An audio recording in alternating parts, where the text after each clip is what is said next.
دادا کے دوستوں نے دادا کی پوتی کا بھرم نہ رکھا۔ الیکشن 2024 میں مرحوم عبداللہ شاہ بخاری کی پوتی کا خوب چرچا رہا۔ ویسے تو ان کا پورا خاندان ہی سیاست سے وابستہ ہے، مگر دادا کی پوتی ماہ بخاری حلقہ انتخاب NA 176 سے اپنی بڑی بہن شہر بانو بخاری کی کیمپین کر رہی تھی، جبکہ اسی حلقے سے منسلک ایک اور حلقے NA 176 میں ان کے والد باسط سلطان بخاری الیکشن لڑ رہے تھے۔ مگر ہوا کچھ یوں کہ 8 فروری کو ہونے والے عام انتخابات کے نتیجے میں دادا کے دوستوں نے اپنے دوست کی پوتی سے وفا نہ کی اور انہوں نے بخاری گروپ کے مخالف امیدواروں کو ووٹ ڈال دیے۔ اس سب کے نتیجے میں NA 177 سے دادا کی پوتی کی بڑی بہن شہر بانو بخاری کو پاکستان تحریک انصاف کے امیدوار معظم خان جتوئی نے تقریباً 46,000 ووٹوں کی لیڈ سے شکست دی۔ پاکستان تحریک انصاف کے حمایت یافتہ امیدوار معظم خان جتوئی 1,13,662 ووٹ لے کر کامیاب ہوئے، جبکہ محترمہ شہر بانو بخاری 67,964 ووٹ لے سکی۔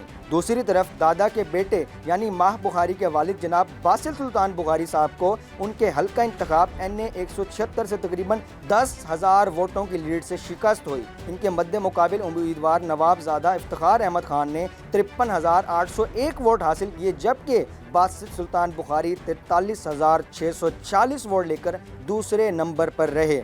اس شکست کے بعد اب دیکھنا یہ ہے کہ کیا دادا کی پوتی حلقے کی متوسط عوام کے درمیان رہتی ہے یا روایتی سیاستدانوں کی طرح حلقے کی عوام سے دور چلی جاتی ہے۔